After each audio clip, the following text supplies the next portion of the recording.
पति पत्नी ऐसे होते हैं जिनमें इतने कंपैटिबिलिटी इश्यूज होते हैं कि वो एक छत के नीचे रह ही नहीं पाते खुश। जब भी साथ में होते हैं तो हमेशा झगड़ा करते हैं, जिसकी वजह से घर में कलेश हो जाता है और पूरा परिवार तहस नहस ही हो जाता है। तो इसके क्या कुछ योग होते हैं कुंडली में? बेटा, इसके बाकायदा योग होते हैं। जैसे मान लो दो दुश्मन ग्रह आपस में मिलकर के अगर सातवें घर के साथ संबंध रख गए, चौथे घर के साथ में संबंध रख गए, तो घर के अंदर सुख शांति बचती ही नहीं बेटा। एक तो यही है। दूसरा, आप अपनी जन्म कुंडली खोल के देखिए कि अगर जन्म कुंडली के अंदर तीसरे, आठवें और 12वें घर के अंदर और छठे घर के अंदर अगर कोई ज़्यादा ग्रह बैठे हुए हैं, तब भी घर की सुख शांति का मामला टोटली ही खराब रहता है। ठीक है। ऐसे में पति पत्नी में से किसी एक की मानसिकता ऐसी होती है कि वो बहुत ज़्यादा छोटी छोटी बात के ऊपर बुरा मानने वाला होता है, और उसको अगर समझाया भी जाए तो उल्टा वो समझने की बजाय और नाराज़ हो जाता है कि नहीं, ये इसको समझाया क्या मैं ही गलत हूँ, तुम गलत नहीं हो। और ये सच बात है बेटा, जिसका कसूर होता है, जिसकी कुंडली खराब होती है, उसको समझ आता ही नहीं, और सामने वाला बेचारा अपनी किस्मत को कोस रहा होता है कि यार मैं इतना समझाने की कोशिश करता हूँ, इतना बताता हूँ, लेकिन ये आदमी समझना तो क्या है, चाहे औरत हो या आदमी, समझना तो क्या है, उल्टा बुरा मान जाते हो और क्लेश पड़ जाता है। अब ये देखो, ये अवस्था कैसी होती है, आपके बस की बात ही नहीं है कुछ भी। एक कॉमन सेंस की बात बताई जाती है, एक ज़िंदगी के हालात को सामने रखा जाता है, और जो वो सामने वाला कर रहा है उसको समझा कर बुझा करके सही लाइन पे लाने की कोशिश की जाती है, लेकिन ये समझबूझ कहीं काम नहीं आती। कारण क्या? जन्म कुंडली के अंदर अगर ये क्लेश करवाने वाले ग्रह बैठे हुए हैं तो बेटा कोई बात नहीं समझ आती। तो अब ऐसी अवस्था में किया क्या जाए?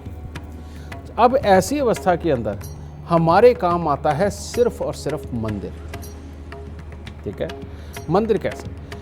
चाहे कोई भी अवस्था हो, किसी भी प्रकार के हालात हों, अगर हमने अपनी जन्म कुंडली के अंदर चंद्र, मंगल और बृहस्पति, इन 3 ग्रहों को अगर अच्छा कर लिया तो आप समझ लीजिए कि आपकी शादीशुदा जिंदगी का क्लेश ज़्यादातर तो हट जाएगा। ठीक है।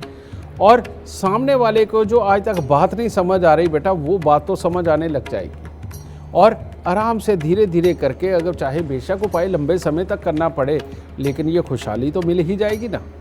अब ये घरों के अंदर मुसीबत ये है बेटा, प्रॉब्लम ये है कि कभी औरत इस तरह के हालात की होती है और कभी आदमी इस तरह के हालात का होता है। आदमी इस तरह के हालात का हो तो औरत की ज़िंदगी खराब, और औरत इस तरह की हो तो पूरे परिवार की ज़िंदगी का, क्योंकि वो लक्ष्मी ही अगर बिगड़ गई तो बेटा परिवार कहाँ खुशहाल रहता है। लेकिन बस किसी का नहीं होगा। अब ऐसी अवस्था के अंदर जहाँ पर इस तरह के हालात हों, तो बेटा वहाँ पर आज जो मैं उपाय आपको बताने जा रहा हूँ, एक बार करके ज़रूर देखना, और फिर देखना कि जीवन किस तरह से उत्तम स्तर का चलता है। और वो उपाय क्या है?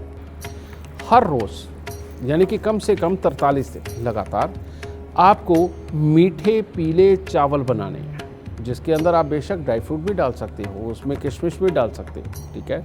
जिनको कई लोग जर्दा बोल देते हैं। ठीक है। तो मीठे पीले चावल, चाहे आप चावलों वाला रंग भी इस्तेमाल कर सकते हैं, केसर अगर थोड़ा सा डाल के पीले कर सके तो इससे उत्तम तो कुछ हो ही नहीं सकता। ठीक है।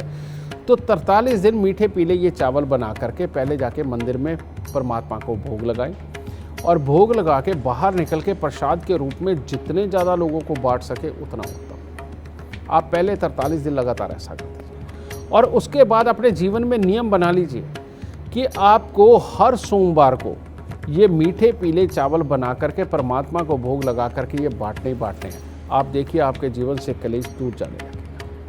और इसको बिल्कुल मिटाने के लिए और घर के अंदर खुशहाली लाने के लिए और सबकी एक जुट बनाने के लिए एक उपाय और किया जा सकता है, और वो क्या है?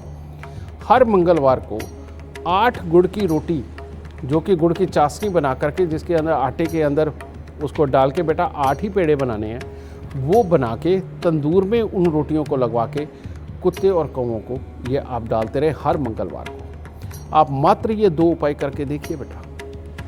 इन 2 उपायों में इतनी ताकत है कि आपके घर से कलेश को ये समाप्त कर सकता है।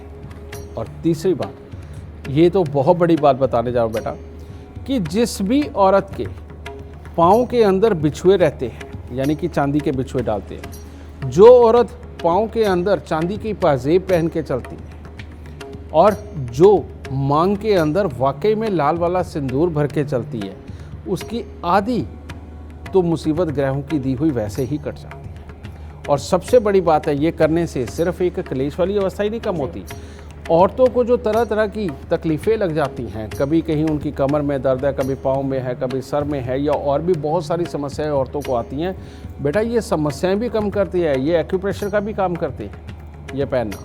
और ऊपर से चंद्रमा की एनर्जी जब आपके शरीर के अंदर ज़्यादा बनती है तो धैर्य बनता है, और हर सिचुएशन को समझने में और धैर्य के साथ हैंडल करने की ताकत भी मिलती है बेटा, ठीक है।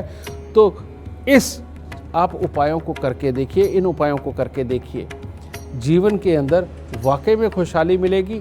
चाहे पत्नी के साथ पति की लड़ाई होती हो या पति के साथ पत्नी की, और कसूरवार कोई भी हो, बेटा ये कसूर ही घर से ख़त्म हो जाएंगे और ज़िंदगी बड़ी खुशहाल चलेगी।